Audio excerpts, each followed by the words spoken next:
Au milieu de la Seconde Guerre mondiale, alors que l'Irlande neutre faisait tout son possible pour rester en dehors du conflit mondial, les planificateurs militaires allemands à Berlin constituaient secrètement un énorme dossier top secret qui cartographiait chaque centimètre carré de la campagne irlandaise. Ce n'était pas une collection de rapports de renseignements vagues, mais un manuel d'invasion très détaillé, en 5 volumes.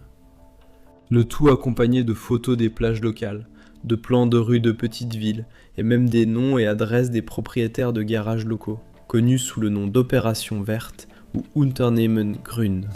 Ce plan était conçu pour lancer la machine de guerre d'Hitler à l'assaut des plages, d'un pays qui s'était officiellement déclaré neutre.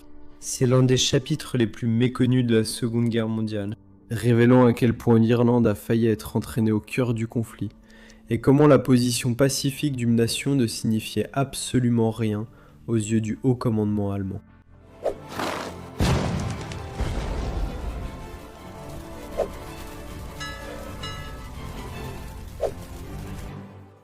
Pour comprendre pourquoi l'Allemagne s'intéressait à l'Irlande en premier lieu, nous devons remonter à l'été 1940. À ce moment-là, la guerre se déroulait incroyablement bien pour l'Allemagne nazie. Il venait de balayer la France en quelques semaines, laissant l'armée britannique en déroute et forcée de se replier à travers la Manche. La Grande-Bretagne se retrouvait seule, et Adolf Hitler se préparait à ce qu'il espérait être le coup final. Il ordonna à ses généraux d'élaborer des plans pour une immense invasion amphibie de la Grande-Bretagne, qui fut baptisée Opération Lion de mer. Cependant, envahir la Grande-Bretagne serait une tâche extrêmement difficile. La Royal Navy britannique restait la force navale la plus puissante du monde, et la Royal Air Force était prête à se battre jusqu'à la mort pour protéger leur ciel. Les Allemands savaient qu'ils avaient besoin du moindre avantage pour réussir l'opération Lion de mer. L'Irlande est alors devenue une pièce majeure sur l'échiquier. L'Irlande se trouvait dans une position très particulière et difficile à cette époque. Le pays venait d'obtenir son indépendance de la Grande-Bretagne après des siècles de conflits, et les blessures de la guerre d'indépendance irlandaise et de la guerre civile restaient très fraîches. Lorsque la Seconde Guerre mondiale a éclaté en 1939, le dirigeant irlandais, Eamon de Valera, a déclaré que l'Irlande resterait strictement neutre. En Irlande, cette période de guerre était connue sous le nom de l'urgence. De Valera savait que choisir un camp risquait de déchirer facilement la jeune nation. S'il rejoignait les Alliés, il s'allierait à la Grande-Bretagne, envers laquelle de nombreux nationalistes irlandais ressentaient encore du ressentiment. S'il rejoignait l'Axe, il s'exposerait à toute la colère de l'armée britannique, juste à côté. Ainsi, la neutralité était la seule voie logique. Mais être neutre ne signifiait pas que l'Irlande était en sécurité. Tant les Alliés que les Allemands regardaient la carte de l'Irlande et y voyaient un atout stratégique majeur. Pour les Britanniques, l'Irlande servait de bouclier protecteur sur leur flanc ouest. Si les Allemands occupaient l'Irlande, ils pourraient y établir des aérodromes, bombarder le nord de la Grande-Bretagne et utiliser les ports irlandais en eau profonde pour ravitailler leurs sous-marins dans l'Atlantique. Cela permettrait aux sous-marins allemands de couper totalement les routes maritimes de l'Atlantique, qui maintenaient la Grande-Bretagne en vie, grâce à la nourriture et aux fournitures militaires des États-Unis et du Canada. Pour les Allemands, l'Irlande était une porte dérobée vers la Grande-Bretagne. En y débarquant des troupes, ils contraindraient les Britanniques à diviser leur armée et combattre sur 2 fronts. Cette réalité stratégique est ce qui a conduit à la création de l'opération Green. Le plan n'a pas été ordonné par Hitler, mais est plutôt né des départements de planification militaire en Allemagne. On pense que l'idée initiale est venue du Feldmaréchal Fedor von Bock, qui était le commandant du groupe d'armée B allemand. Von Bock avait le commandement opérationnel du côté ouest de l'invasion prévue de la Grande-Bretagne, et il a compris qu'une attaque secondaire sur l'Irlande serait un moyen parfait de soutenir son assaut principal. Pour rédiger le plan, le haut commandement allemand s'est tourné vers un officier connu uniquement sous son nom de code secret, Hagel. Toi et moi avons exploré tout, des drapeaux aux frontières, en étudiant les pays qui ont façonné le monde. Mais étudier ces pays, c'est une chose. Faire fructifier ton argent dans ces pays, c'en est une autre. Donc, si tu penses à investir, démystifions ces idées reçues avec le sponsor d'aujourd'hui, Mintos. Mythe numéro 1. Les actions sont le seul moyen de faire croître régulièrement tes économies. Eh bien, les actions sont volatiles. Le S&P 500 américain subit de fortes chutes chaque année, et en 2025, il a chuté de près de 19% avant de se redresser. Cela peut être stressant et amener de nombreux investisseurs à faire des erreurs coûteuses et émotionnelles. Mythe numéro 2. Les actifs à revenus fixes sont compliqués et ne sont pas faits pour les investisseurs ordinaires. En réalité, investir dans le revenu fixe est plus simple que vous ne le pensez. Le marché européen des investissements alternatifs de détail a presque doublé en seulement 5 ans. C'est là que Mintos entre en jeu. Mintos est une plateforme facile à utiliser qui vous permet d'investir dans des prêts, des obligations et de l'immobilier en seulement quelques clics. L'objectif est simple. Gagner un revenu régulier sans dépendre des hauts et des bas du marché boursier et diversifier votre risque. Les prêts sur Mintos sont offerts à un rendement net annuel moyen de 8,8% depuis 2015, ce qui est supérieur à un compte d'épargne. Mintos a été fondé en 2014 et compte plus de 700 000 investisseurs à travers l'Europe, gérant plus de 800 millions d'euros d'actifs pour les investisseurs. Investissez dès 50 € avec une gestion automatisée ou gardez le contrôle total. Pour recevoir un bonus de bienvenue exclusif, scannez le code QR ou cliquez sur le lien dans la description. Maintenant que je me rends compte que je veux gagner de l'argent, mais sans tout le stress, je choisis un revenu fixe. Et toi, commence à investir dès aujourd'hui avec Mintos. Nous ne savons toujours pas vraiment quelle était la véritable identité de cet homme, mais c'est lui qui a élaboré la stratégie d'invasion proprement dite. Une fois le concept approuvé, la tâche de préparer et finalement d'exécuter l'invasion a été confiée au général Leonhard Kölitz. Kölitz était un chef militaire expérimenté. Avec lui, l'état-major allemand a travaillé avec une rapidité incroyable. Ils ont commencé à travailler sur le plan au début ou vers le milieu des années 40, et ils avaient tout terminé en août. 32 exemplaires de l'opération verte ont été imprimés, classés top secret et distribués au haut commandement allemand. L'ensemble du dossier de présentation pour l'opération verte était divisé en 5 volumes épais. L'un des documents principaux était un livret intitulé « Données géographiques militaires sur l'Irlande ». C'était un guide de 75 pages, conçu pour donner aux officiers allemands tout ce qu'ils devaient savoir sur le pays qu'ils s'apprêtaient à occuper. Il entrait dans les détails concernant la taille de l'Irlande, sa frontière avec l'Irlande du Nord, son histoire, son climat, et même la végétation locale et la météo. Le livret comportait également 17 pages de croquis, faits à la main, couvrant plus de 200 villes et villages irlandais, accompagnés de traductions pour que les soldats allemands puissent s'orienter sur les routes locales. Il était accompagné de plus de 100 photographies et de cartes de 25 villes clés indiquant les adresses précises des garages locaux, afin que l'armée d'invasion sache où aller pour trouver de l'essence et des outils. Pendant 2 ans, l'invasion de la Grande-Bretagne étant repoussée, les planificateurs allemands mettaient à jour les dossiers. En octobre 1941, une deuxième version fut imprimée. Ils ont aussi étudié en détail les marées, la géologie et les itinéraires les plus adaptés. En 1942, la Luftwaffe a ajouté des photos d'espionnage, prises à haute altitude, où l'on distinguait clairement les maisons et les arbres le long des plages de débarquement prévues. Bien que le plan soit très détaillé, il contenait de grosses erreurs. Hitler ayant interdit à l'agence de renseignement allemande d'espionner au Royaume-Uni avant la guerre, les planificateurs ont dû se baser sur des informations publiques. Cela signifiait qu'une partie de leurs données était complètement dépassée. Par exemple, les cartes allemandes indiquaient que la ligne de chemin de fer de Galway à Clifden était pleinement opérationnelle, prête à transporter les troupes allemandes.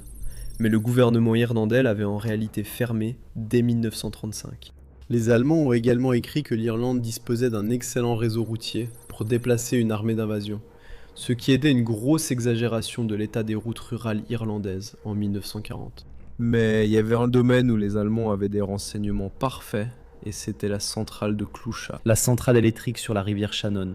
Une immense centrale hydroélectrique, la fierté de l'Irlande, qui fournissait de l'électricité à la majeure partie du pays. Parce que cette centrale avait été construite dans les années 1920 par une entreprise allemande, Siemens.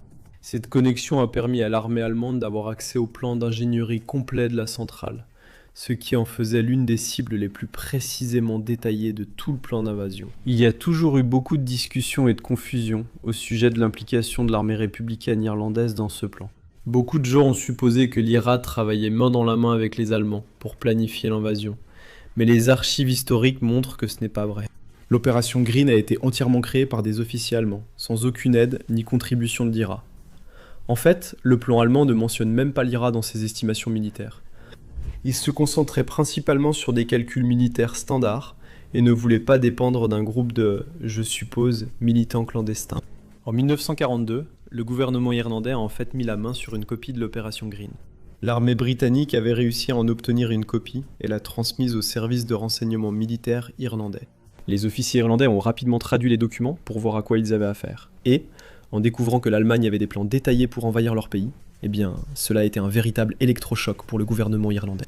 Ils ont dû collaborer secrètement bien plus étroitement avec les Alliés.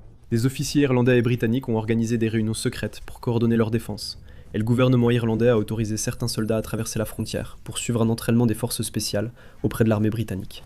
Cela a été gardé strictement secret, car le public irlandais aurait été scandalisé d'apprendre que leur gouvernement neutre et désormais indépendant s'entraînait avec les Britanniques. Mais ils savaient qu'ils devaient protéger le pays à tout prix. Nous savons que cette invasion n'a pas eu lieu, et nous en apprendrons plus bientôt. Mais que se serait-il passé si l'ordre avait été donné ? À quoi cela aurait-il ressemblé ? La première vague de l'invasion était prévue pour partir des ports français de Lorient, Saint-Nazaire et Nantes. La cible était une portion de 85 miles de la côte sud de l'Irlande, plus précisément entre Wexford et Dungarvan.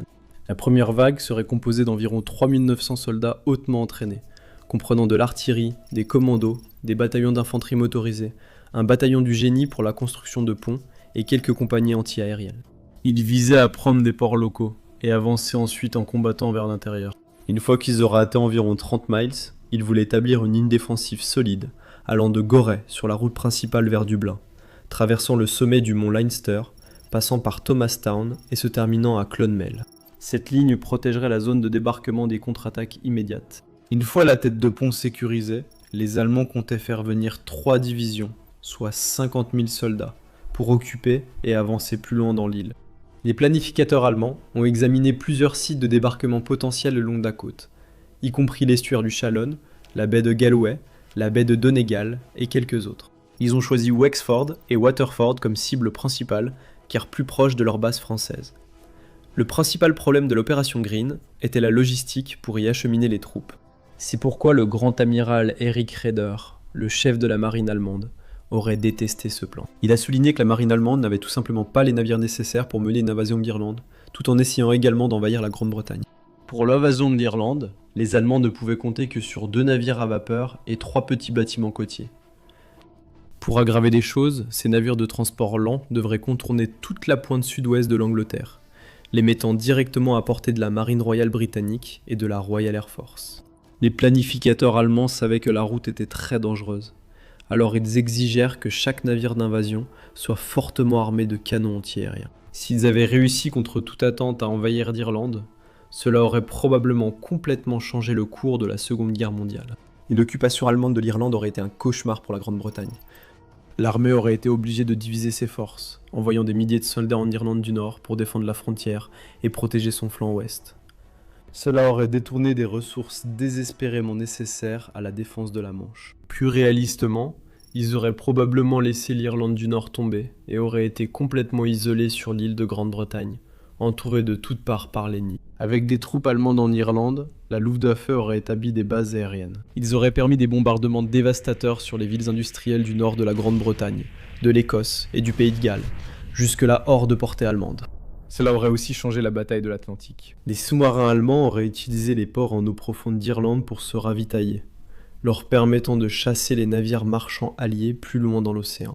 Cela aurait coupé les lignes d'approvisionnement britanniques, les poussant à capituler par famine et pénurie de carburant. Cela aurait aidé les Allemands à bloquer l'arrivée des approvisionnements américains, puis plus tard celle des troupes américaines. Pour les Irlandais, l'invasion aurait été tragique. Certains Irlandais, animés d'anti-britannisme, pensaient qu'une victoire allemande favoriserait la réunification, mais ils auraient vite vu que la vie sous l'occupation nazie était brutale. Les plans allemands ne précisaient pas comment gouverner l'île, mais il est probable qu'ils auraient arrêté et emprisonné les dirigeants locaux. L'Irlande aurait été transformée d'un pays neutre et paisible en une zone de guerre brutale, avec des civils irlandais pris au piège au milieu du conflit. Pourquoi l'opération verte n'a-t-elle jamais eu lieu ? La principale raison est que le plan était hautement irréaliste, et les chefs militaires allemands le savaient. Le grand amiral Raeder savait que sans une marine puissante pour soutenir l'approvisionnement, toute troupe allemande débarquée en Irlande serait isolée et livrée à elle-même. Il a averti que la marine britannique isolerait rapidement l'île, et que les troupes allemandes subiraient une contre-attaque massive. Il pensait que toute l'opération se terminerait par un désastre massif, similaire à la retraite alliée de Dunkerque. En raison de ces risques énormes, le général Kaulitz et son état-major ont essentiellement mis les plans de côté à la fin de 1940. Beaucoup d'historiens estiment que l'opération verte n'était pas vraiment prévue pour être menée, mais plutôt pensée comme un grand bluff. Le haut commandement allemand voulait propager des rumeurs d'invasion de l'Irlande pour effrayer les Britanniques et les forcer à garder de nombreuses troupes sur leur flanc ouest, loin de la Manche. Vrai ou non, je l'ignore, et je suppose que nous ne saurons jamais. Finalement, Le sort de l'opération verte dépendait de la guerre. Après l'échec de la Luftwaffe à vaincre la Royal Air Force lors de la bataille d'Angleterre, l'invasion de la Grande-Bretagne a été reportée. Et lorsque Hitler a décidé de tourner son attention vers l'Est et de lancer sa vaste invasion de l'Union soviétique en juin 1941, tout projet d'invasion de la Grande-Bretagne ou de l'Irlande a été définitivement abandonné.